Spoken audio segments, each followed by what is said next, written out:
I know we talked about this on the podcast last time, but that guy, I think we talked about it right at the end of the podcast, so we had to cut ourselves off. But that guy that we submitted a video competition for the Yes. context, if this becomes part of the podcast, I just want to make sure that I'm also recounting it correctly. But basically, we put out a cover of "We Are Young," right? It was the "We Are Young" one. Yes, that's the one we used for that. Yeah, we did an acoustic cover of "We Are Young" by Fun, and which actually, let me come Still back. out there, isn't it? I think so. I don't think I deleted anything off of that channel. But I do actually want to come back to Fun as well, because Fun is out of Traverse City. Did you know that? No. Yeah. So we'll What? talk about that. Yeah. Okay. Yeah. Yeah. So we did a cover of "We Are Young" by Fun, and then one of the comments on that video was like, "Wow, this is a really good cover." He said something about having like a competition series or something. Do you remember? Yeah. I don't exactly remember the context, but yeah, the comment was something like, "I would like to feature this on this like cover competition series or Right. something that he had." Which he had. Like we Yeah. looked. No. We looked at the videos; they were there. Yeah. And it It was, was just a like, real channel. yeah. And this was, 2012, maybe 2013. Yeah, because we would have recorded that round of covers right before I went for college, right?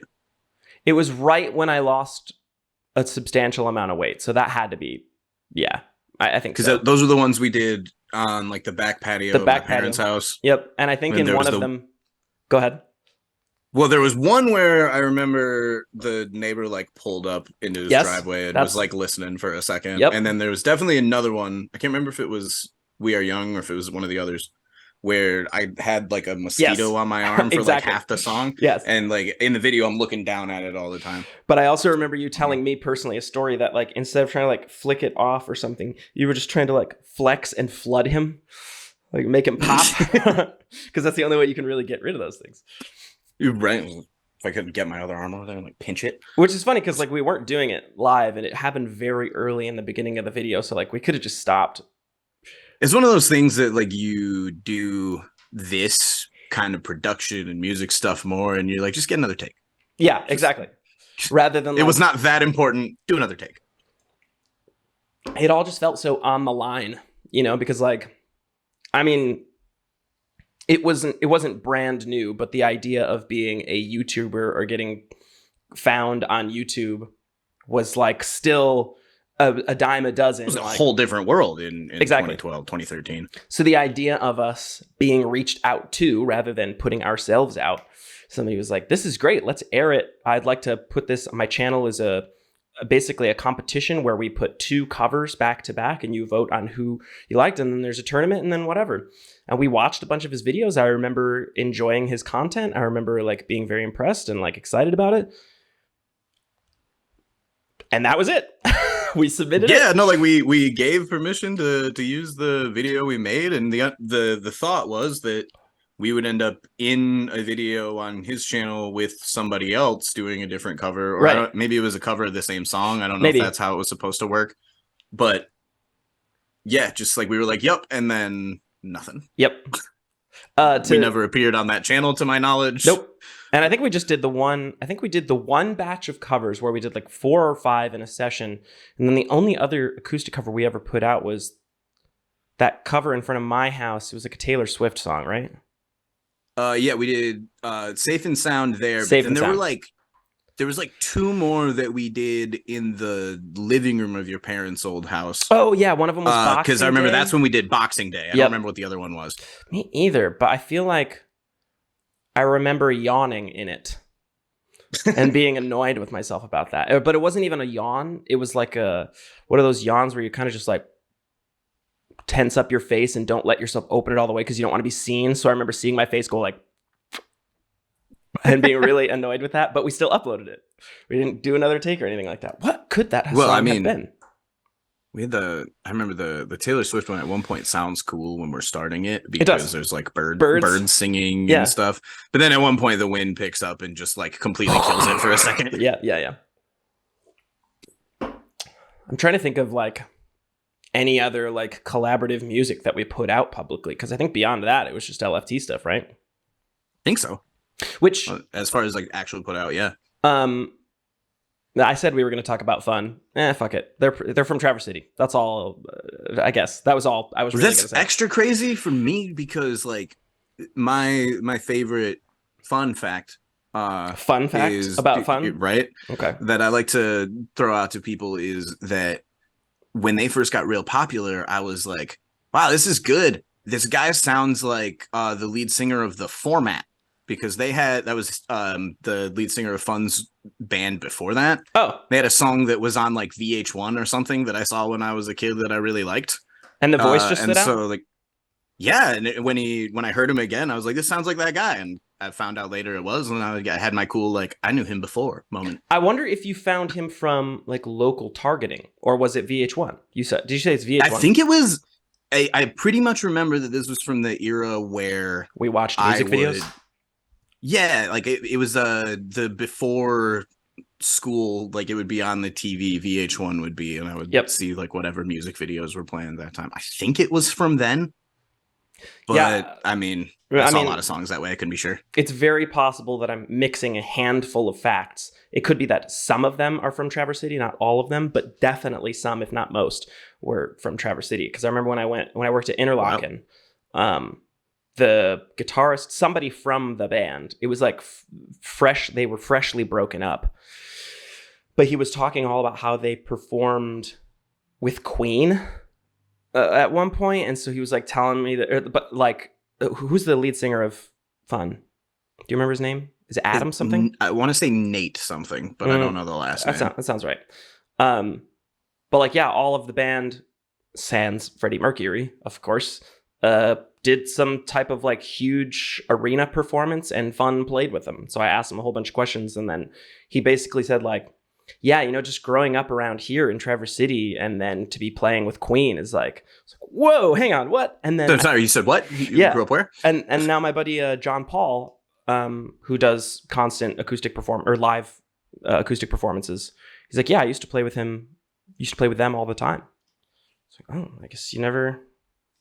Yeah, that's crazy. I don't know. When I think about how small of a town we come from, the idea of being any degrees away from anyone with some sort of notoriety, still like how I mean, even knowing John, like we've talked about multiple times, it's like how do we grow up with this kid while he's touring the world now in like one of the biggest rock bands in the world, All right, y'all, if you're watching the video version, see that skull? See this is not a punk house, it's a punk home banner. All of these things are available at catandcrew.com. That's right. They're the first sponsors. Catandcrew.com.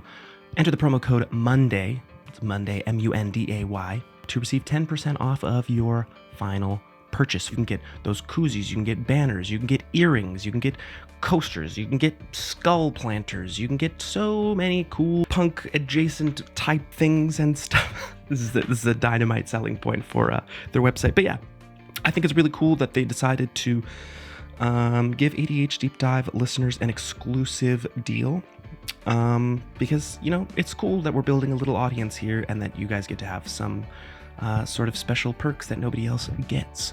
So if you aren't familiar with it yet, go to catandcrew.com, enter the promo code MONDAY, MUNDAY at checkout, get 10% off your final order. Okay, back to the show. Kind of a pivot back to the acoustic-y stuff, because we're gonna get into talking about, of course, LFT, Live for Tomorrow, and Midwest Guys, as we did last time around, except now we have some more important news to update people about, those who don't know. Right. But since we were talking about kind of doing the covers and some of the stuff outside of Live for Tomorrow, have you like ever considered not by stepping away from Live for Tomorrow, but by expressing yourself a little more independently, like just going back to your roots and writing some like acoustic-y type stuff to do some solo performing again? Or are you trying to keep your focus on LFT right now? It's definitely something we've talked about kind of within and without the band, sort of. Because you guys have done acoustic performances as the band. Yeah, we just recently did the Tap House here in Lake City for the class reunion, towards the end of June. And I mean the class reunion people, there was only a few of them there at that point, but the Tap House was pretty full, so we still had a nice crowd. And the funniest thing, man, there's these girls sitting at a table right in front of us like right next to where we set up. And we start playing December by Neck Deep. And I'm like, this will be a good jam, but like no one will know this song. And this girl just starts like, oh yeah, Hell singing yeah. right along with it. Hell yeah. They left right after that. And I was like, what are you doing? Stay. We'll play more Neck Deep. Just please. But like, yeah, no, it was really fun to do that. And like, it was a different setup for everything, really. Cause I mean, I was doing a lot more of like leading in practice, especially because we were going to have 2 guitars for it. But then Eddie had something going on. And so I was the only guitar. And this was kind of the idea anyway, is we wanted to sort of set it up where we could do some kind of like plug and play around me kind of thing. So like as long as we had like me and my acoustic guitar could be the whole thing if we needed it to be, but also like Travis can jump in on like the lap cajon, or he's got shakers and stuff now and a tambourine. Nick playing bass on some stuff was really fun because we were able to do we did Circles by Post Malone at the Tap House. How'd that go over? Yeah, so like, oh, it's awesome. I'm sure. It was really fun because the guitar part is so boring. I've like never played that song by myself. It's really bass driven, and so having the bass and the cajon for that one. So it's a weird answer to the question, maybe, but like it's that I have considered, and we have talked about even within the band, you know, me doing some acoustic stuff or bringing in a couple other people from the band to also do that. Sure. And one of the things that I'm learning, even just by talking to John as well, is that like people are involved in the writing process and the recording process that aren't always involved in the performing process, or vice versa. So it's like, as long as John's done a ton of that. Exactly. And just as long as music is the medium in which to express yourself, it doesn't really matter how you're doing it, as long as it's part of, you know, making you a better artist for the band. Right. So and that's, I really love the kind of free way that we're looking at it right now. It's just like, getting out there and playing is good. We should be doing that. And if you can jump on an acoustic show that we do, then we'll play it. If not, then maybe it'll be a smaller setup, but we can still go. Do you think that could become, because I know that we talked about this a little bit in the last podcast, but I don't really know where it's headed right now, especially since LFT is having a bit of a, not a comeback, I guess. I mean, it's your first show since the pandemic, it is. Right? It pretty much is, yeah. Yeah. Other than, we played some smaller, like, private party stuff would have been between now and then. So first big one. Fuck it. Let's stop talking around it, I guess. I was going to try to leave this as the tag, but how do I set this up delicately? Because, you know, got to fill some content here. Okay, so many moons. Well, I mean, I think we talked about it in the last podcast. We did. Possibility of one day, exactly. But we didn't know, there were no plans that this would be the way that it went down, for sure. So cool. For those who didn't hear the last podcast or aren't familiar with my relationship with Ethan, we were in a band together for however long it was until I quit. And started a band together. Started a band. You're right. I always forget to throw that word out there. Even though it matters to me, I just assume people are like, I think it does matter when it's changed around as many times as it has. Sure. Instead of being in a band, started this band that has now continued with a different lineup, somewhat added, subtracted, whatever. It's been a whole thing. Along that journey, we met a band called Midwest Skies, of which I am now in.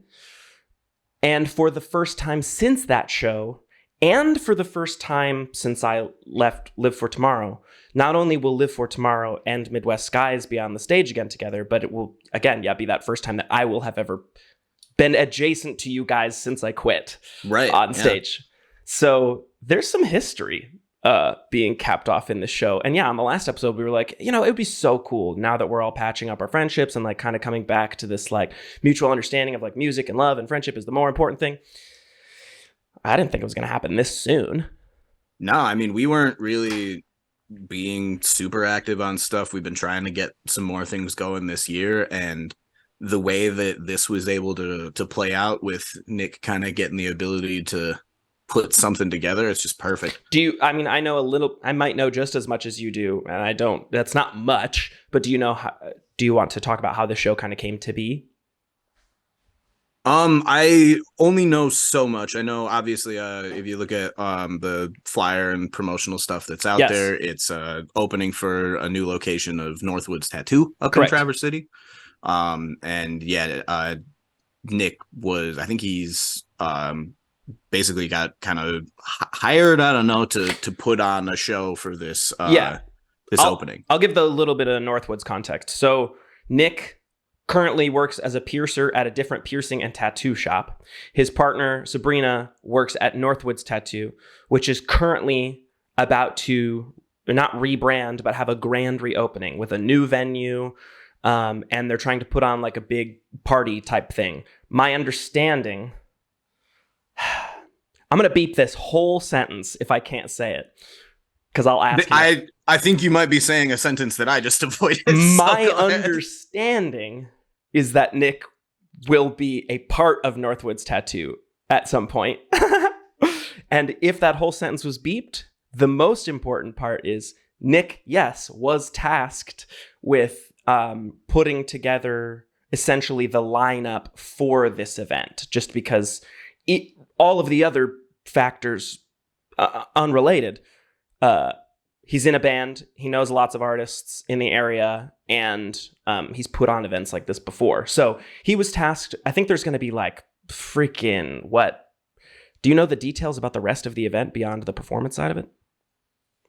There was some stuff on the flyer. I know they're doing like some tattoo raffles and things like that, and some of those kind of things. So like they're trying to get people out there for stuff. But I don't know a lot about other than that. I would really like to see. I don't know if that's what's going to happen, but like the atmosphere of what this event is shaping up to be would be really cool to have some sort of like, I don't know, skate atmosphere around there. Like, I don't know if there's like skate competitions or anything like that, but the atmosphere is like, let's get all these alt people together because of the reopening of a popular tattoo shop, or the grand reopening of a popular tattoo shop. And then let's also have three big bands from the different parts of Michigan play the show. Yeah. So we've got Live for Tomorrow, Midwest Skies, and Your Old Friends As We Divide. Which was a really cool random little addition. Yeah, how did that? Because I've only peripherally known about them. I think that they were like in and out of Nick's house while I was gone or something like that, and I just missed them. But I know they're good friends of your guys' musically, correct? Oh yeah, super cool dudes. I'm not gonna remember what year this was now. Pre-pandemic, when we did, I want to say 2018, 2019. Yeah, 2018 might be it. But yeah, definitely pre-pandemic. We did a weekend tour where we hit Chicago, Detroit, and Indianapolis in 3 days. Fuck yeah. And so we Chicago was the first leg. We came over to Detroit after we finished that show. Mm-hmm. And As We Divide, out of the Detroit area, was one of the bands that was on the show we were playing in Allen Park, just outside of Detroit. So you met them at that show? Yes, or we were kind of talking to them in the lead up to it and everything, because we had listened to some of each other's stuff and was like, oh, it's good stuff kind of thing. They were a little bit on the heavier side of the like kind of ADTR metalcore kind of sound. Okay. And so like it sounded like a little bit maybe of a heavier version of us. So like when we would do a heavy song on an EP or an album, theirs was like a lot of that. And so it was kind of a cool connection there. And we talked to them a bit. We were figuring out what we wanted to do for like a sleeping situation before we took off and we're going to Indianapolis the next day, because it wasn't a super far drive. Right. They actually rented a practice space at that time. I forget what the place was called, like the Hive or something like that in the Detroit area, where it literally was just this kind of like, imagine almost like a storage unit area, but the storage units were just rooms where bands and artists can play and practice at whatever hour. That's like open 24/7. Quick ADHD aside, can you do that in a storage unit? If you like rent one of the big storage units, there's always noise and stuff. Can I rent it and play music in there? Like, could I shoot a music video inside a storage unit? I mean, I think especially for like that short term, I don't think that would be hard to get by. I think you probably could. Even like playing loudly? Maybe. I mean, it's definitely not usually a place where they're thinking people are like hanging out, I don't think. Right. Interesting. Okay, sorry, go on. No, that would be a good location That for something. sparks some creativity here. Like, and I'm just imagining somebody like, maybe I'm giving this away, but somebody like just they got kicked out of their house or something like that. And as they're like opening up a storage unit to like put their shit in there, the band's already playing like in the storage unit and they have to like That's move cool. them out of the Yeah. way. Okay, all right. Annoyed I said that out loud. Maybe I put that into the public. Who else is making music videos that listen to this fucking podcast? Yank it right out of here Yeah, if you want to. Okay. So storage unit. Yeah, so it pretty much is like that. They were just a little bit nicer. They're carpeted and like locked up for everybody to keep their equipment in and stuff. And basically they were like, we got this, that it's open 24/7. We can go there after the show and you guys can like crash out there for the night. Fuck yeah. And we're like, all right. I mean, yeah, we don't know you guys, but like that's super cool. You've we given had a us a great place time to hanging stay? out with Sweet. them at the show. Yeah. So yeah, we just went over there and we hung out for a long time that night, and then it was just like everybody sleeping on the floor and on beanbag chairs and stuff before we got on the road to Indy. So that was our first time meeting them. Nothing more punk. And yeah, we did a couple other shows with them. One time, we played in Fort Wayne in Indiana, so they were on that show too, and we got a hotel room together, and that was a really fun time for that weekend. And so that all was a while back, and now we just talk to him sometimes and whatever. Fast forward to when we start not actually promoting the show, but doing those little like pre-hype posts, especially because we haven't been active in a long time. Yep. So like one day Nick just posts like the hand wave emoji on the band page, and then we just had that. And so, you know, you get people that are like, oh, what's happening? They changed their picture black. The cover photo's black. It's what that. They Yes, do? it's that. Yeah. And so then we did one more post before the actual flyer came out where we like posted a really pixelated version of it and just said, see you tomorrow. Dope. And on that, As We Divide actually commented on that post. And I'm like 90% sure it was their lead singer, Robbie, because like it very much reads as his voice to me. The comment said, and I quote, "Lord, I am going to be one pissed off son of a bitch if we're not on your comeback show." Hey, well, there you go.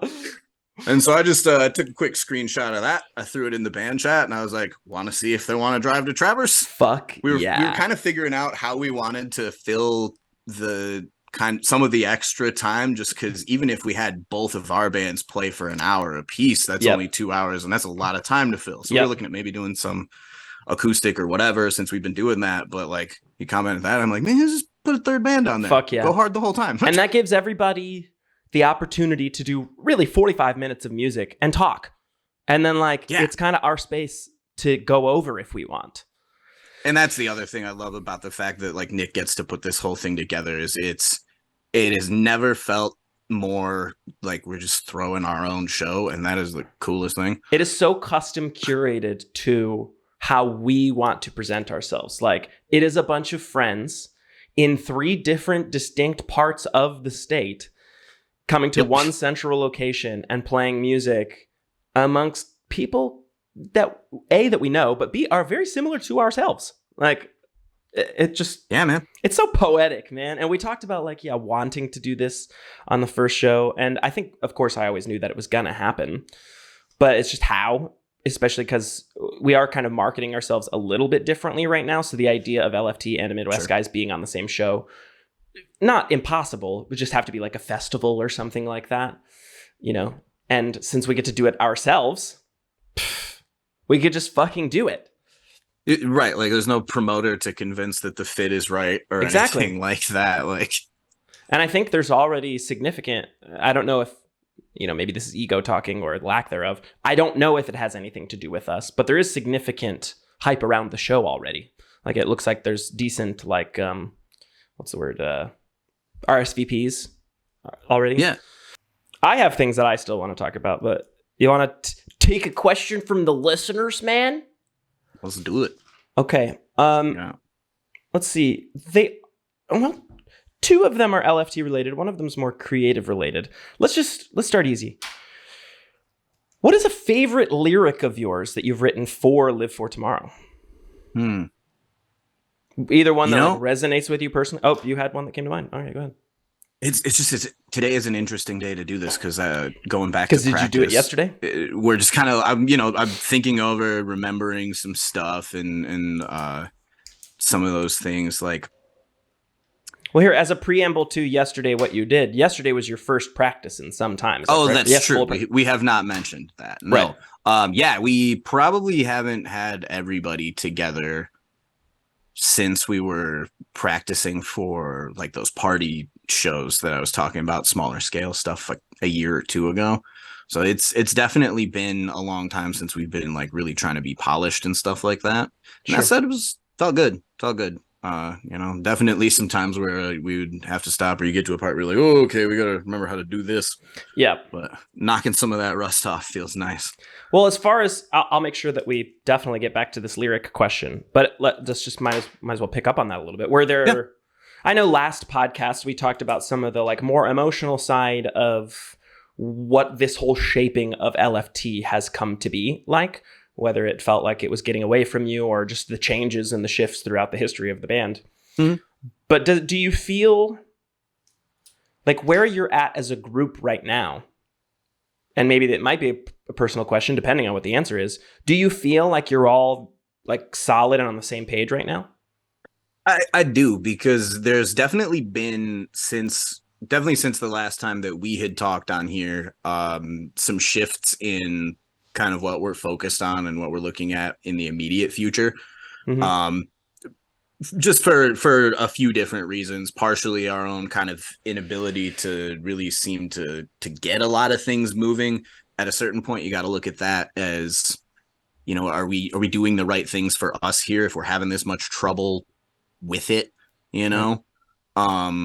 But then also, yeah, some other circumstances not necessarily in our control, but it came to a point where we were like, okay, we got to look at how can we just like get back out there and be doing stuff again. And I got to beat on the drum that I've a few times over the last couple of years of, we got a lot of LFT music that needs to come out.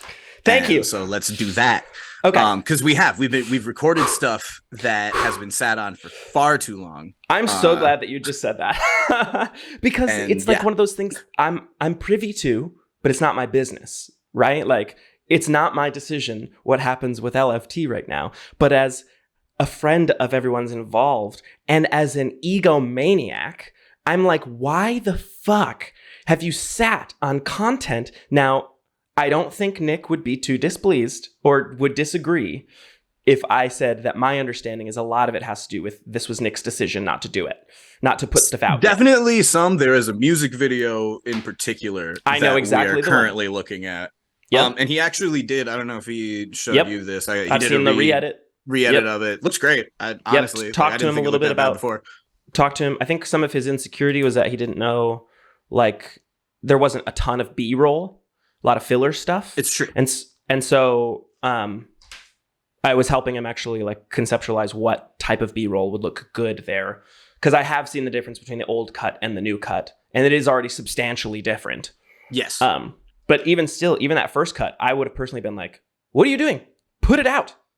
Yeah. We need it out. It was nowhere near unreleasable or anything crazy like that. Yeah. I think I was there for the conversation when I said something like that out loud. I think it was while we were at Nick's shooting the scene from Penelope. I said something like that out loud, and Nick's like, yeah, maybe we should just put it out. And I saw your face go like, I've been saying that. Well, because on the one hand, you're like, yes, let's do that. Let's definitely put it out. On the other hand, it's like, I'm a little frustrated. This is like why we're getting there now. Now we want to put it out. Like, okay, fine. It's almost as if better late than never is bullshit. A little. It's like, no, I want it now. And it's better than never because it still needs to be out. Correct. So in terms of that, I mean, kind of going back to what this practice was like, there were a lot of gaps that you had yet to fill in your understanding of like how this reunion, or not reunion, but this next phase was going to work. A lot of that has to do with unreleased music. Yeah, I mean, we played through some of it because some of it's stuff that was so done and ready that like it it even was in the live set. We had backtracks for it, all that stuff. So like stuff that is very done and in my opinion really good. When you were performing it, was it like, here's an unreleased song?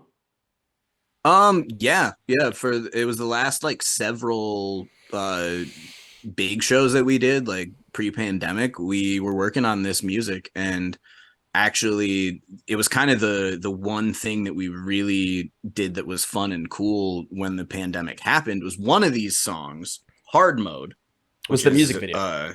Not our most recently released song now, but the one before that. A whole batch of songs kind of in the vein of Hard Mode written around the same time, and same mix and feel and all that stuff. There's like 4 more of those that like are finished, done. One of them has a music video that you've seen. Like there's stuff that's almost ready. I can definitely also understand wanting to do some more things with it, like we've talked about with the music video, and you were mentioning like adding a little bit more to that in terms of like some B-roll would make it nicer. It's one of those things that you do.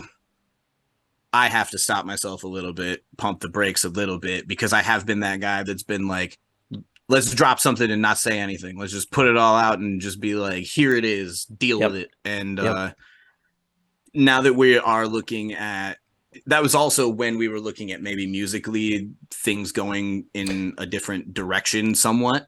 Yeah, I want to ask. And so I wanted to just like get it out if it's not going to be pursued. But now that we are kind of maybe more looking at pursuing more of that stuff, I do want to make sure that we make it what we want when we put it out. I think it's a lot closer to ready than maybe some people have, but then we're all coming around to that opinion, I think.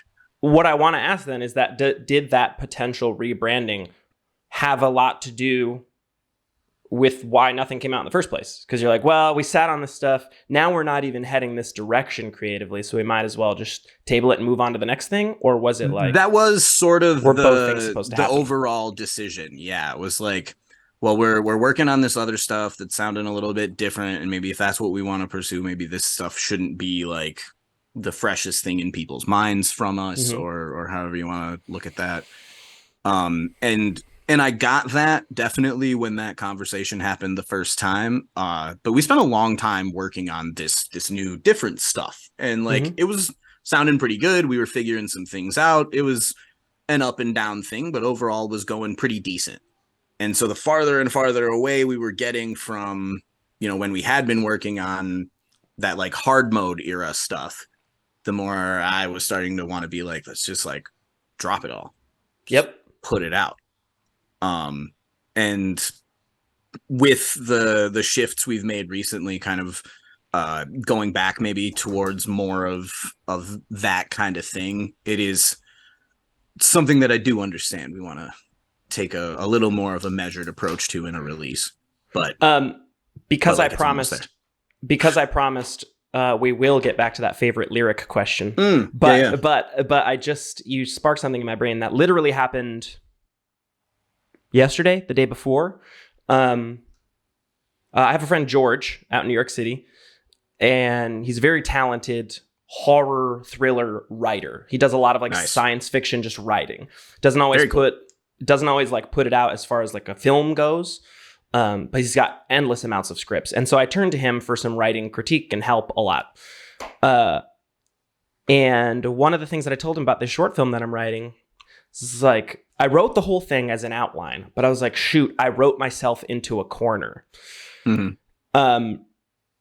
First of all, have you ever felt like you've written yourself into a corner? Like whether it's a song or just creatively like this, where you're like, well, we have to sound like this. So we must try to sound like this. But kind of to cap it off, what he told me was like, well, what are you talking about? There's no such thing as writing yourself into a corner, because until it's out, it's not done. So he's like, you have every opportunity between now and the second it's released to get yourself out of that. So it's like, you're not... That's true.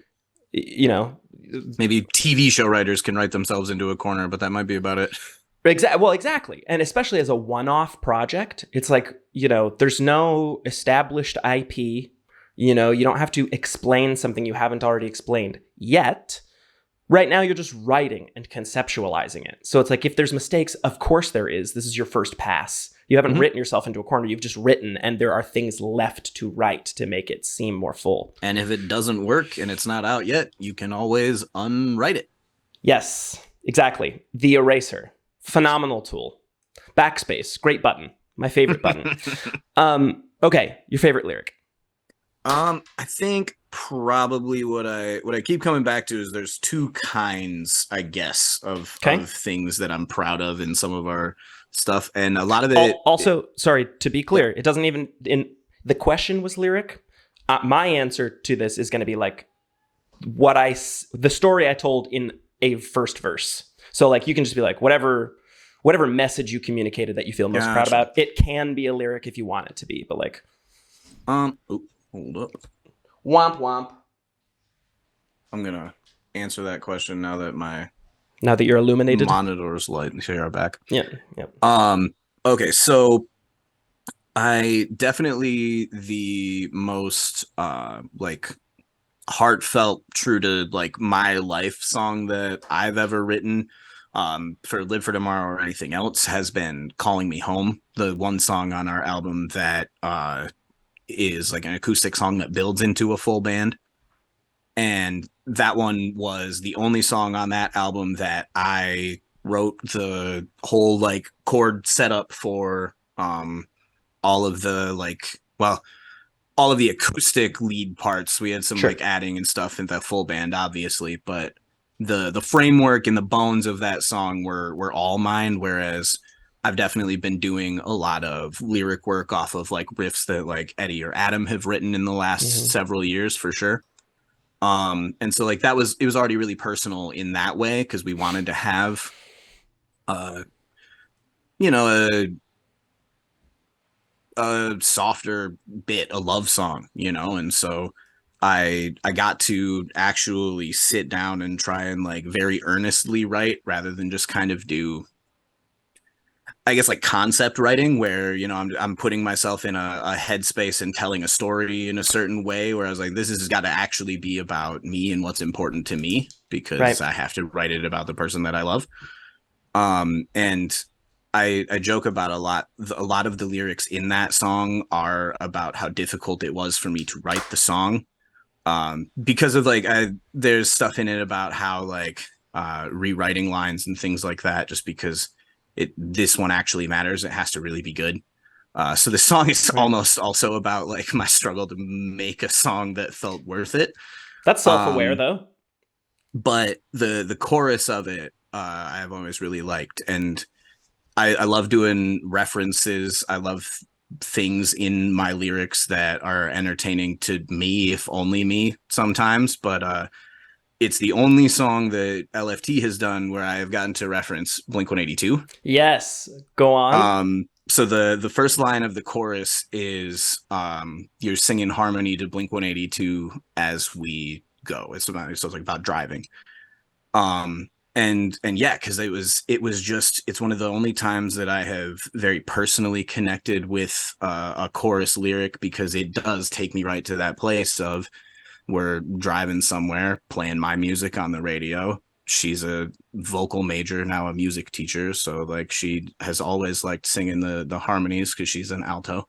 Sure. And so like that's probably the one that like takes me to a place the most, because like I can just be there in that line. Yeah. The other half of lyrics that I really like when I write is when I'm just like trying to play with words and like fit things in and make it almost like really fast and like rappy almost. Yeah. And so the song Smile for the Trainwreck has some really quick verses that I really like how they came together. Like the message is pretty solid. None of the lines are like, this is the most profound thing I've ever written, but I like how they flow. They play really well. They go really fast. And I was proud of myself for that also being really coherent. Was the EP/album, was it named after that song, or was the song named after the album? I think we named the album first, I believe. I think we decided to work back from that, and most of the songs at that point were just like track number whatever. Right. Not a lot of them had names when we were first putting them together. Sure. So if I remember right, we got to the album because I think the conversation came off of somebody said something like down with the ship or something like that, and basically that got batted down because it's like nautical titles in a pop punk album, like Yes. where white noise can't do it. So I had come up with it, and it was kind of just like, okay, so we can't do a shipwreck, what else? Sure. And Smile for the train wreck. That's what it came for. Is, yeah, it was like, okay, so we the train wreck angle, and So the song doesn't say that specifically. No, in that song it doesn't. There are a couple lines in relating to like let's laugh tonight or whatever, as in the face of this oncoming horrible thing. So it's just much more thematic, I guess, than explicitly said. As far as themes go, I have a personal favorite of mine that hopefully will never see the light of day again. I don't love the way that I sang it personally. It was just kind of like a little garage band demo. But when I was like working out how to be a songwriter, doing my own thing, like when I moved out to New York, I wrote a song called Let's See a Tragedy. And one of the lyrics was, well, the opening verse was, I'm basically just trying to communicate watching, two actors on a stage, and we're watching them. So I said, see the stage, it's a rage, though I've seen it all before, but can't ignore the poor performance of the leading lord. He looks so bored. He's given up on all his instincts, has to rethink how to resync all that matters for what leads him toward the lady leading him. So I was basically like, the way that's that wordplay stuff that I like. Exactly. Sure. Like rhyme, slant rhyme, move into the next rhyme, alliteration. Rhyme. Exactly. But the whole thing is like me alluding to watching this shitty play of this leading lord, like on stage. He looks so bored, like he's given up on all his instincts, and he has to rethink how to resync all that matters for him. Like, and then the next verse is all about the leading lady and take how that she comes in. Slam poetry thing. Well, that's exactly. I wanted to write it as if I was writing something that like meant something kind of passionately, but also like I tried to write it as if it was just like me. I mean, obviously it was me writing an analogy about how people watched me. Like I viewed my life as a performance and my relationship as a performance, and how obvious it was in that particular time that I was like disengaged or unhappy or clearly miserable, but like I gotta keep up looks, right? I gotta keep up the performance, like the show's gotta go on or whatever. And so I was just trying to find ways to be analogous in my lyrics so that I can say what I really wanted to say and not have people go like, are you okay? Yeah, no, I get that too. Because I don't want to answer that question because it's not a good answer, So it's like, I'm just going to write about it. In fact, there was a specific time, God love her, but I in that same vein, I wrote a song. What was it called? Not 3032. Not. Who cares? I can't remember what the song was. Shit. Nope. I have to. Hang on just a second. Let me focus in. Yeah. No, I feel you, dude. I do. I would too. What the fuck was this song called? Whatever. Either way, the lyric was, I've gone to the river without you. And then in the back, you hear, he's blue, so blue. So the way that I was trying to tell that story is, I've gone to New York City. I've done these amazing things, but I'm doing them without you. So I'm still sad. So like, I've gone to the song was, we always talked about going to the river, and now I'm at the river, but I'm by myself. And I always thought this would be great, but now I'm alone. So it's blah, blah. But my mom thought that the lyric, he's blue, so blue, was like, because I was outwardly depressed and I was talking about suicidal tendencies and whatever. But my mom was like, are you foreshadowing what's happening here? Like by saying he's blue, so blue. And you realize, and it's funny to think about, but then you realize in that moment, like, people are listening. You know, like, Yeah. people are listening to every word that we say, and they're trying to break down every single meaning, just like we do with some lyrics. When sometimes it's like, I don't know, I was just writing and inspiration took me and I followed the creativity. Yeah. But it's like, yeah. Well, those are favorite lyrics. Look at us go. Hey. Okay. All right. That's a good one. Let's go to something completely different. Actually, I might even pick up where you were talking about before. You were talking about this way that, like, when a song is presented to you, it's different from when you start writing from the ground up. And I've kind of compared that to like Mad Gab writing, where it's like, you know, you've given me the context when it comes to like music. When the actual instrumentation is written, you give it to me, I can fill it in with just gibberish. Sure. But when I start from the ground up, it's something I'm way more invested in, because I'm like, what do I want to say? Let's say it, rather than like, what is the tone that I'm hearing? Let's match it. You know what I mean? Right. How do you like find comparisons in the way that you write? Like, is it easier for you to write from the ground up or receive something and then write? Honestly, kind of having done it both ways at this point, it's also not usual that like an entire song of ours will be like completely done before I've heard anything of it. Mm-hmm. Usually that kind of stuff will be like tooling around at Eddie's in his studio and piecing some things together. So often I've still like been there as the riffs are being written and put together and whatever. So it doesn't feel like completely divorced from the process or anything like that. And so I do kind of tend to start getting the gears turning and stuff during those processes when we're doing that. But yeah, it ultimately, when like, especially when the song order, I guess, for like Calling Me Home was like, we want a love song, we want something with some acoustic stuff, and basically pointed at me and was like, that's you're that guy. So you know, it was still kind of an assigned thing, but that was definitely the first time of really having to not just try and write something that I thought was good, but try and put something out that like was real and was correct to me and was, you know, artistic. There was just so many more stakes on that in particular. Sure. And so ultimately, yeah, I think it comes out in a more personal way for sure.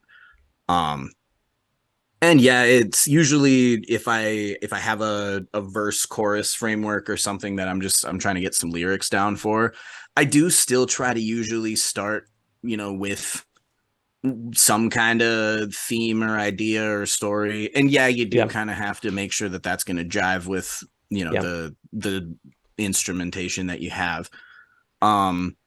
But I do try to start with that kind of overarching topic just to make sure it's gonna at least hang together, even if it's not something that's like super substantial every time.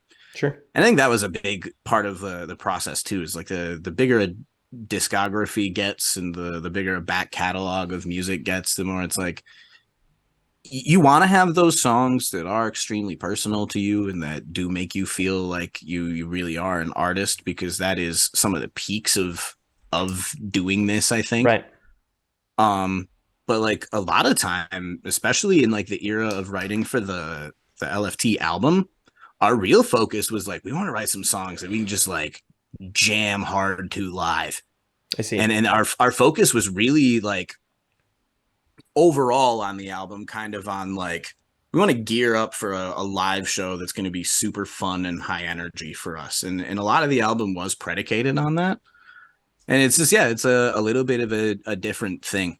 I wonder if you identify with this, and if I don't think that we talked about this last time, but I do talk about this often.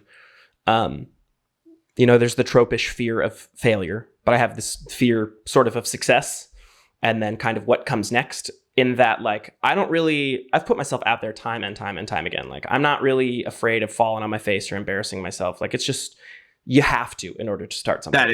That is the business. Yeah, exactly. But what I have is this sort of like, sort of an and then what mentality, where like, okay, let's put it very basic. one video gets, let's say that glory, I crack 1 million views, right, on a video. I am so scared to put out the next one because now the next one has something that like came before it. It has a predecessor. Everything else that I've done is like, this is my first attempt. I'm new at this. Like I'm brand new, whatever. Now that I'm like established as a thing, I have this fear of following that up with something just as good because now the fraud isn't just like this guy's trying, he's clearly a fraud. Now it's, am I a fluke? Did I have a fluke experience? Well, and I mean, it's probably true just to say that, being in the position of having an artist or a creative with like one successful thing, you're absolutely in a more dangerous position than someone who really hasn't broken that yet. Right.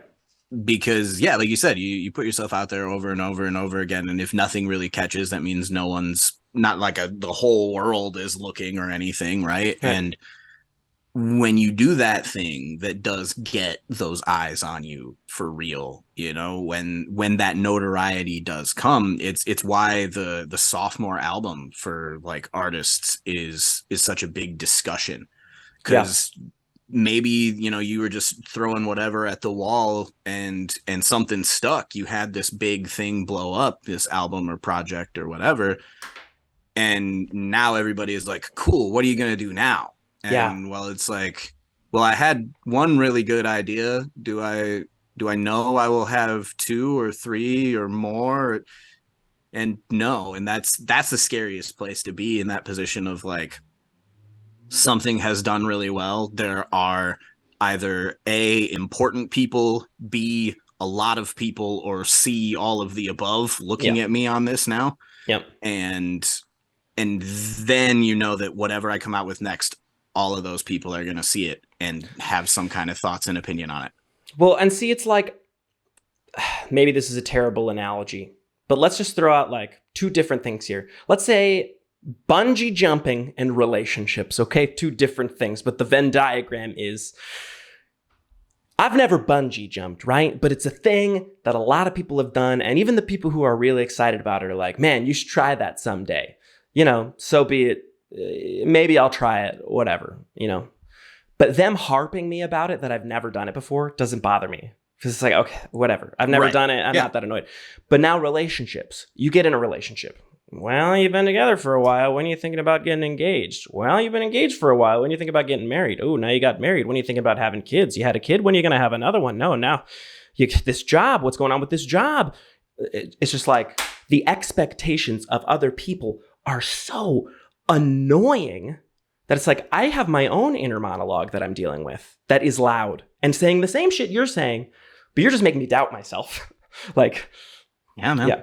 So it's not just the pursuit of creatives, but yeah, it's that same creative thing where it's like, okay, I did a thing. People now have expectations placed on me.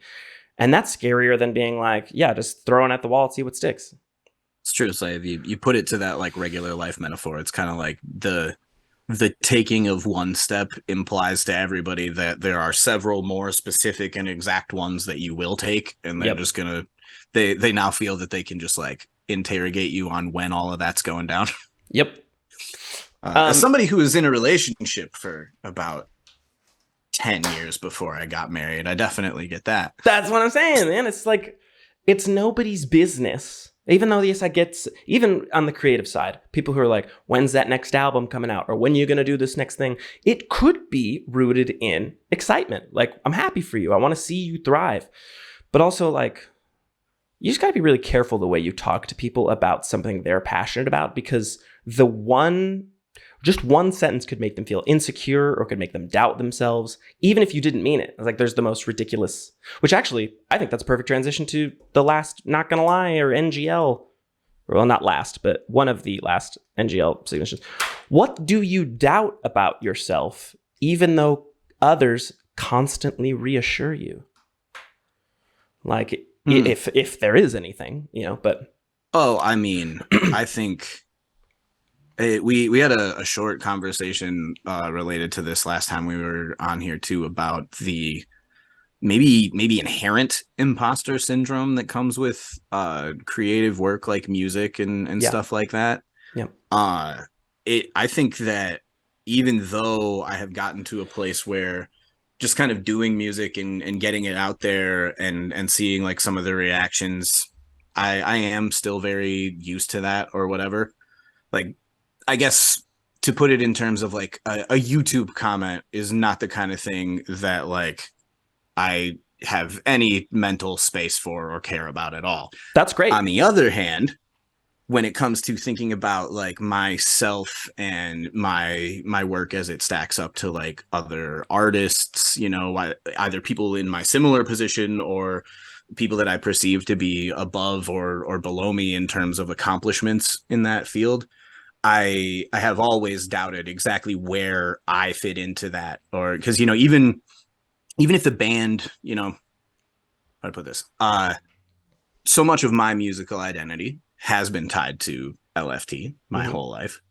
And on one hand, that's absolutely a point of pride that like it's a creative endeavor that I'm still a part of in whatever ways it has changed and all of that stuff.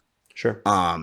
But the fact that it is that, and that's mostly been my experience. There were definitely a lot of years where I would doubt, you know, my necessary like contributions or my fitting into the music scene in the way that I wanted to really be seen not just only as like an artist around that like people knew or were familiar with the work of, but like somebody that not just like a music listener, I guess, would think was good, but somebody that like other musicians would appreciate as good. I think that's kind of my barometer for my own success in that way as it's gone on, is like, what do other people that whose opinions I would more respect on music, I guess, Sure. you know, feel about that.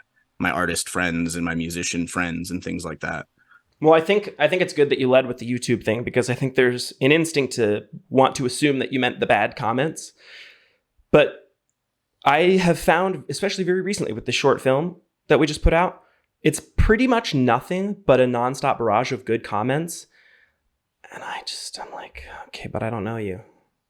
So And that's it. It's hard for me to believe. It's not only is like hard for me to accept it, or let's maybe say it reverse. It's hard for me to believe it. First of all, it's like, you could be a robot. You're probably not, but you could be a robot. But then it's hard for me to accept it. You know, I can find an easy way to be like, well, you're just this, or, you know, it's just one random comment. Because now I'm at a point where I'm like, when we saw 600 views and a bunch of comments on there, I was like, wow, look at that. Now when I see almost 5,000 views and maybe 100 comments, now I look at the comments in relation to the percentage of views. And I'm like, well, see, if there's 5,000 views and only 100 people commented, that means that there's 4,900 people that thought it was shit and they didn't say anything.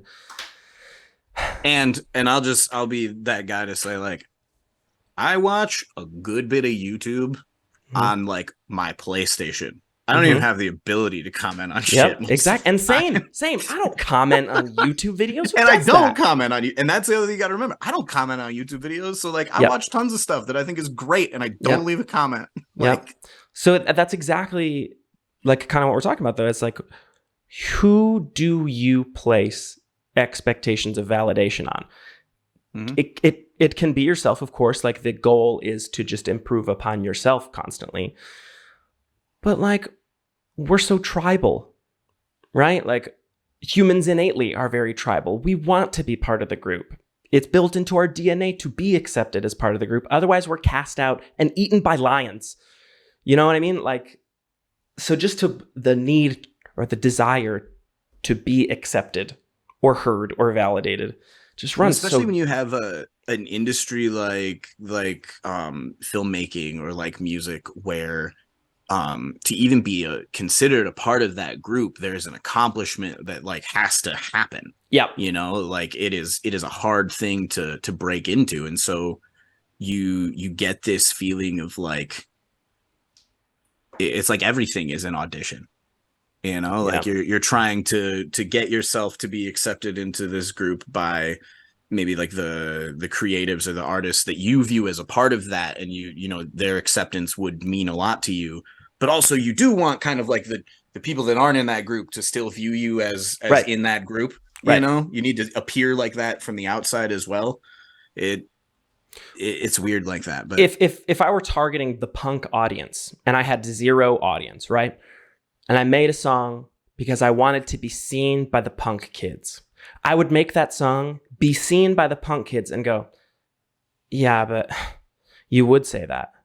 You know, you're the same. You know, it's like whatever, you fit into that. What I want is the people who don't identify with me to validate me. And then when those people validate me, they're like, well, you're nothing like me. So it's like, why would I? It's just this constant search for like, you know, who do I believe? I don't know.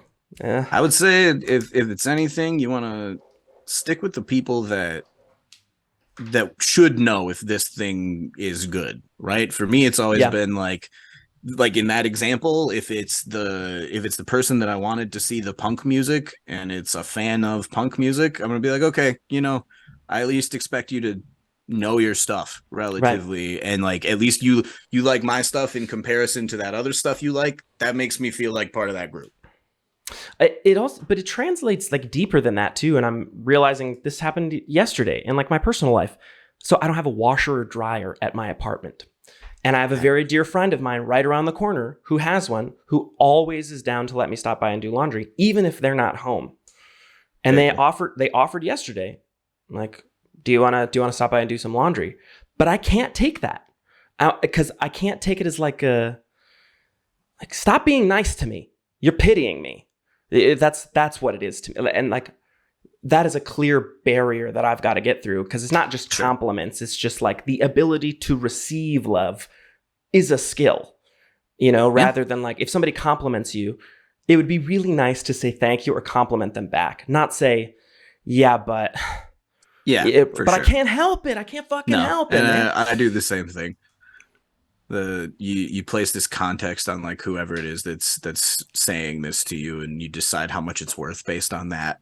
Exactly. And if it's in relation to something creative, I feel like creators are always not necessarily looking to, but they're immediately ready to take that step to down themselves. Yes. Like, so the second you get a comment and it's a positive comment, but your brain goes, I can poke a hole in that. It does. Yep. And that's more of that feeling of not belonging creeping through, I think. That constantly, time after time, that response is like, you would say that. Well, of course you would say that.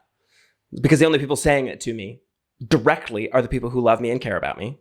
And the people who are saying it on YouTube are the people who, you know, are the fraction of a percentage who comment on YouTube videos. So it's like, oh, you would say that. You know, you're a robot. Sorry, what were you going to say? It's so funny. It's just so funny how we do that, because everybody does. I think you get to a point where like someone that genuinely means a lot to you and is like one of the most important people in your life tells you something, and you're just like, well, that's exactly what you're supposed to say. You love and care about me. Exactly. and like you look back at that situation here where we're removed from it, you go, yeah. That's why you asked them, because they're the ones whose opinion matter. But also, like, it is just this constant pursuit of outside validation too, because I'm not getting it up here, so I'm looking for it elsewhere. But even when I get it elsewhere, I dismiss it. So it's like this self-sabotaging nature that, like, not just creatives, but people in general have. Is that a generational thing that's just baked into us, that like we are designed to hate ourselves innately? Why is that? Not that you have an answer, but why? I don't know. Yeah, I was going to say, you probably talk to people that would bring up things about, you know, media portrayals of different things, and social media culture of what success is and what that looks like. And I think you do have a lot of people nowadays that see a lot more things about what's going on around the world than they ever used to. Right. And it does trigger some feelings in people of like things that maybe they should be doing, but they're not, or successes that they haven't achieved that other people have in a way that definitely generations before us just did not have shoved in their face like that. Right. I actually saw, I don't remember whose podcast it was, but somebody was talking about like how media has kind of evolved as a genre. And when radio was happening, of course, there were becoming radio personalities at the onset. And then when television came out, radio people were thinking that television was a fad. And then when television and like, you know, started turning into rather just movies, and like movies were just a one-off because you can't do long form television. And then it's just this constant doubt of like, yeah, but the next thing that comes isn't as good as the thing that was previously. So this fear of success is also tying into this like self-doubt of like, the world can't evolve because I can't see beyond what's happening. Whatever. And it's just this, we're all doing it is the main thing. We're all really doing though. it. It looks different on different people, but I think at a base level, it's there. Yeah. I have three more things that I want to touch on before I get you out of here. Yeah. This is the official last NGL thing, but I think I want to know too. This will be the last direct thing about LFT before we plug the show one more time. But if you could relive one Live for Tomorrow highlight, what would it be and why? Ooh. See, now the choosing one is the part that would be. Yeah. That's it feels like you're asking me to kill several of my other children. Yep. Because Put them down. I said when I had posted about the show recently and just kind of reflecting on everybody that's going to be there that like this really being in this band, while like sometimes it gives me an identity crisis to think that like this band is so much of my musical identity. On the other hand, being a part of it has taken me through so many different amazing things. And so all right, cool. If I was to try and just think about like what was one night that I would love to just kind of live in again above any of the others, it might be the New Year's show that we threw at Streeters not too long before the pandemic. Because that I didn't mention it earlier, but when we were talking about how this show in September is very much us getting to kind of put one together, at least via Nick getting to do that. That show almost felt like that because we had built up a pretty good relationship with Doug, who owns Streeters, after playing a few shows there. And what we were able to do was kind of organize this ourselves through him. We got to be the headlining act and pick the other bands that were on there and stuff. And we got to be up there at midnight and do like the countdown, and there was a champagne toast.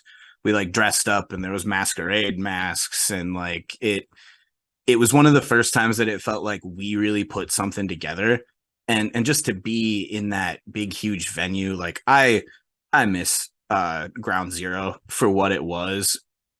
It was such a awesome stage and venue, and to have it all decked out like that, and like we literally counted down the new year. We did the champagne toast real fast, and then without saying a word, we hit the Drake and Josh cover for the first time live right after midnight. And that is probably the singular moment if I had to pick one of those. But the other thing with that show is actually it is the first and only time to date that we played Calling Me Home live.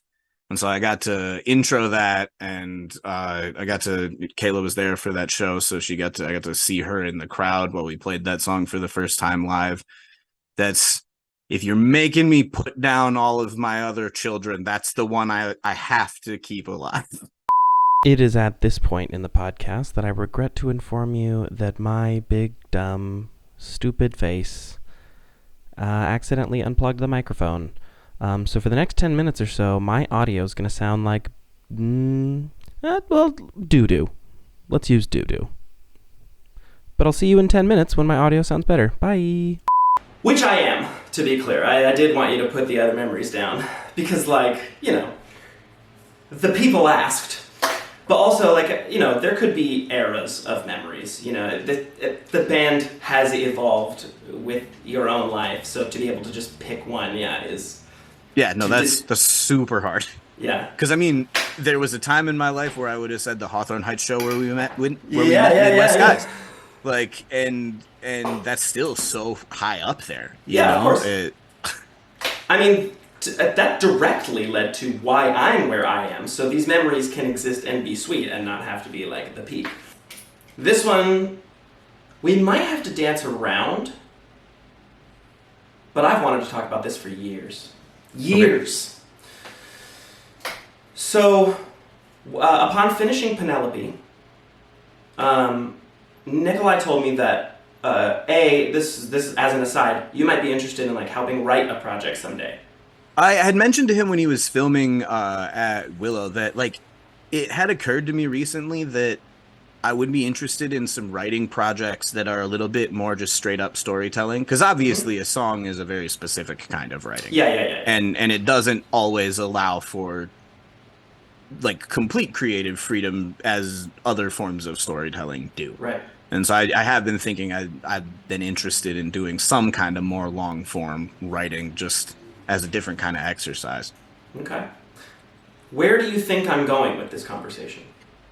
I mean, I hope something's in mind, but like, what do you got? Of Gibson and Black. Oh, yeah. I might get emotional while talking about this because... So how do you want to dive into that one? Because, yeah. Well, let me tell you that I never stopped. I never stopped working out of Gibson and Black. Yeah. It has been the only thing that I have worked on and never stopped of that type of scale. So much has changed about the story innately that I'd actually like to talk to you about off camera. Oh, sure. But I'm very interested because like it's absolutely something that I have thought of time and again, but like definitely no like real creative work on it. So I would be very interested to see what that looks like after all that time. Like I've got chills right now thinking about how. So let me set up some context. Right before you left for college, or maybe it was like in your first visit back from college. Around that time, early college for me for sure. I think you and I both started to think about what we wanted, how we wanted to express ourselves creatively outside of being in a punk band or a metal adjacent band. And so we had just a random one-off creative session where we were like, wouldn't it be cool for us to write, I don't know, a script, a movie, an idea, something? And I'll talk a little bit about what the idea was, because I'm also curious about what your memories of this are, but also, like, it would not be nice to keep some of this close to the chest. I don't know what will happen with this. Well, that's true, yeah. I have no idea. Hang on, move this back just a wee little bit. All right, okay. So, maybe the creative session itself doesn't matter as much as what the context was, but my memory of the creative session was just us sitting down in your parents' basement until like 6 a.m, just going back and forth about what a story would look like if we told a story about two authors.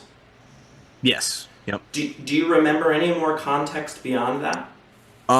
Yeah. So I remember kind of the basic, at least early journey that we wanted to take it on, where the idea was we see them at the beginning, both struggling, getting by and that kind of thing.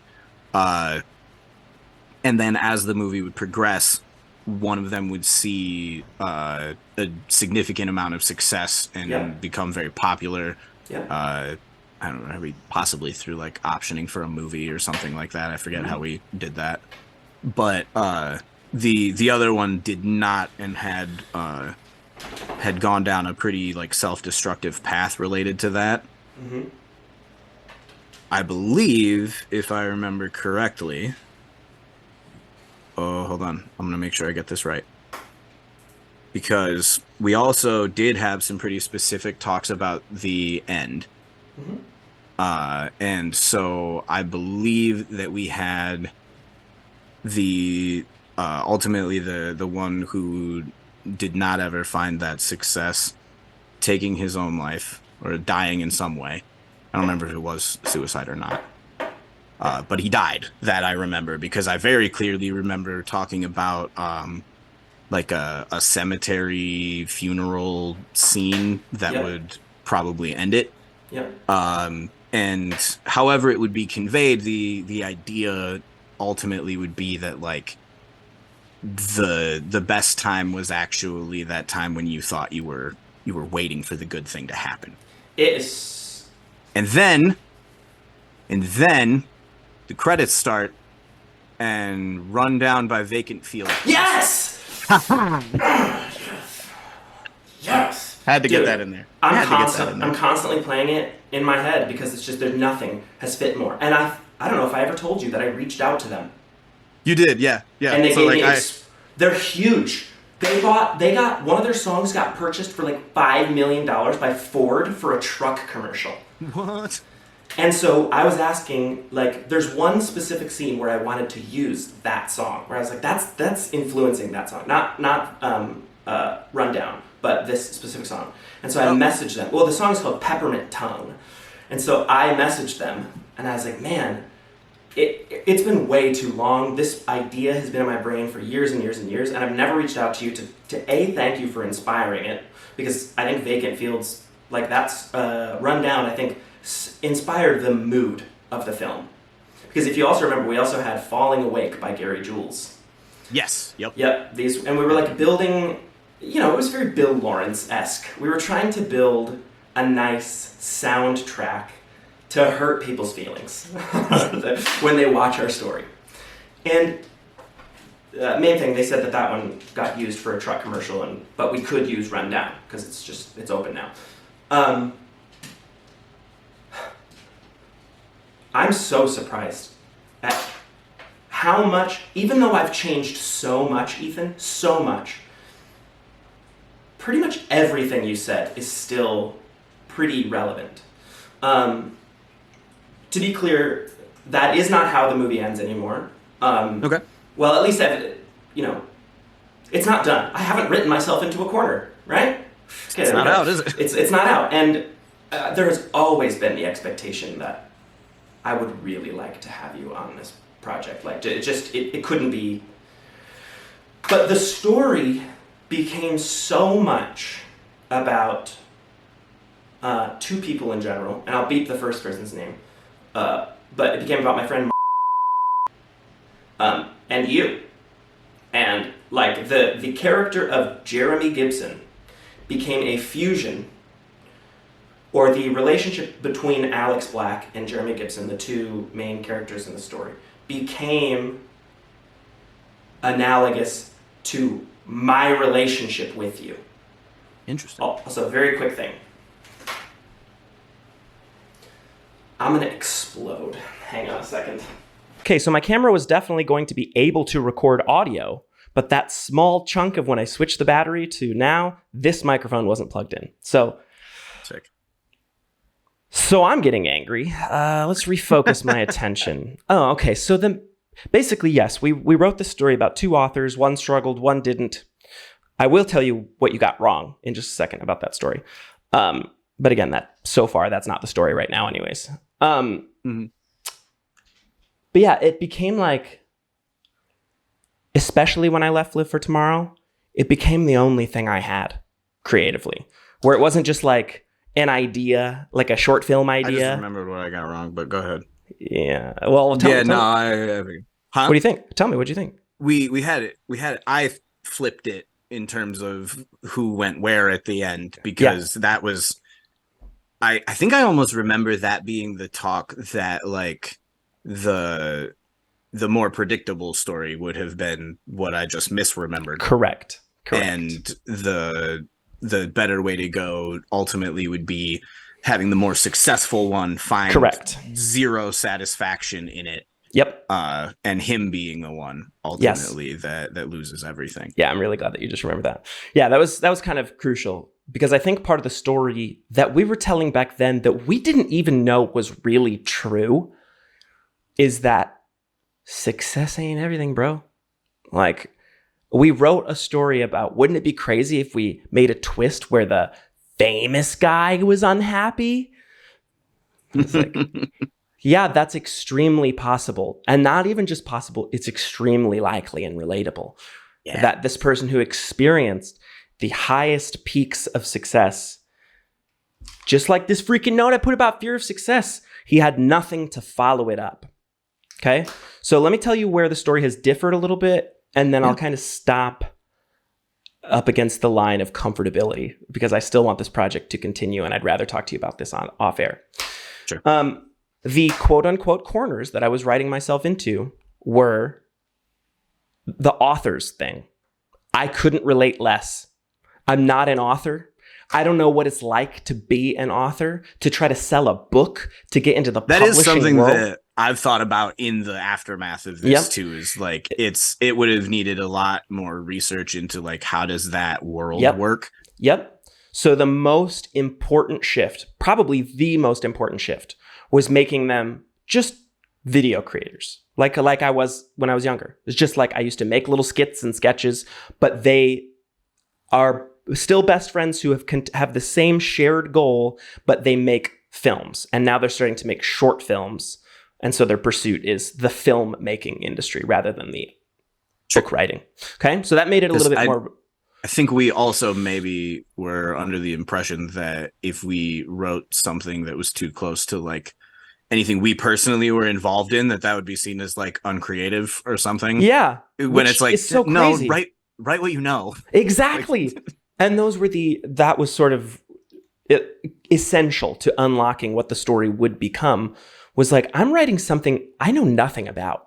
I'm just like, and we were young and inexperienced and whatever, but I don't particularly believe in whatever, a higher power guiding me, but there's a reason that this idea has not been able to leave my brain, because there's so much truth to it. And because of how much truth already exists, the only way to progress further was to lean further into that truth and just kind of write it as an analogy of my own life. But yeah, the important cruxes, the important changes were that it wasn't just like random success, like a story took off. There had to be some type of accidental malice to make one of the other characters angry at the other one. It can't just be like, you're successful and I'm not, and I'm upset about it. Because I think that's what it was. It was like Jeremy was finding success and Alex just wasn't. Well, then Alex, you suck is the answer, right? And I do remember, I think some stuff on like trying to make it a little more even. I don't think we did well at that time. Correct. In doing that. Yep. But where it's at now is that the fallout comes before the success. So there's a thing that tears them apart as friends. Then, as they've both started to experience some type of relative success, one of the characters, we'll just say Jeremy, I guess, starts being known or has a pop with something that they wrote together. So it's like, and he claimed it as his own, and there's no like, it's like their passion project that they worked on for 10 years together. Then the fallout happened. And then so this character went, well, I'm not throwing this away just because we're not friends anymore. I'm going to keep chasing this. And then that's what the story is now sort of about. The filler details, I think I can tell you off air, are very important and crucial to the story. But hearing you recant that was really good for me, because A, it helps me know that it's not too far off from where we started. There's still the original inspiration. And B, it's still in your brain. Because there was a period of time I don't know. I don't know what was happening with the way that I was writing the story, but I think because Alex started to resent Jeremy, I started to resent you for not being part of the project. I don't know why. I think maybe we initially in this process we're trying to do too much in two different directions of like we wanted this story to have some kind of bearing on reality and feel authentic. And so you look to put yourself into it in some ways. Mm-hmm. And we did that, but then also like you're going off in other directions in some ways. And it feels like even when we were working on it together, it feels like that would kind of pull on it. Yeah. Sometimes. Yep. So like I do know what you mean, and I can see how that could happen later on after I wasn't involved anymore. Well, and it's also like any artist, like when you're finding your voice, before you find your voice, and I'm surely becoming more comfortable as who David is as an artist, but like, you know, my voice could be significantly different than yours, and we didn't really know what we were doing at the time in order to like express ourselves creatively, independently and together.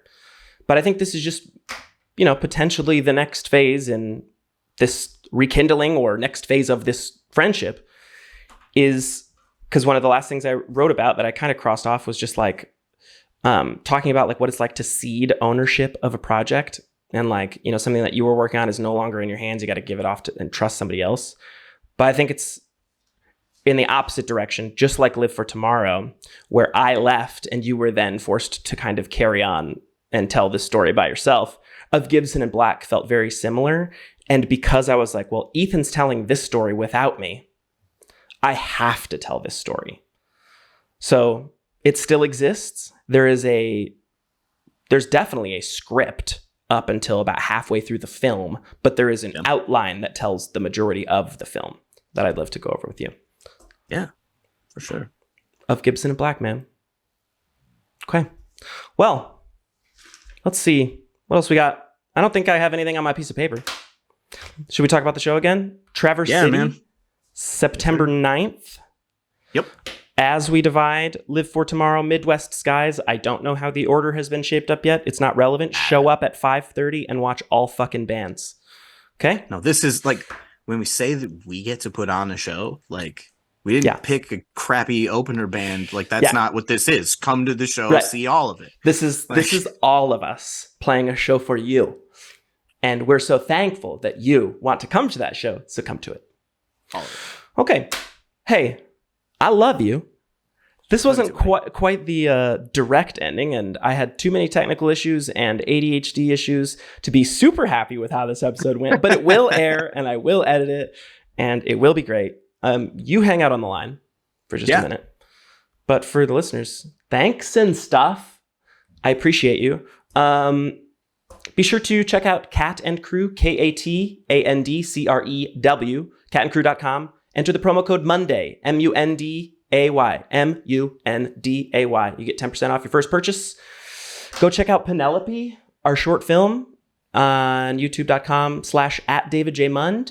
Check out Live for Tomorrow. Do you know your official YouTube page? I think it's just Live for Tomorrow. Because it might still be the official LFT. I'm gonna go look right now. Nope, the official LFT was our vlog page. I don't think there's anything else. That's it. So I think it is, but I will confirm right now. Okay. And while he's doing that, even if you don't want to find him on YouTube, it is at Spotify, Live for Tomorrow. At Live for Tomorrow on YouTube. Check out Midwest Skies and As We Divide as you prepare your butts for September 9th. I love you, and I'll see you next week.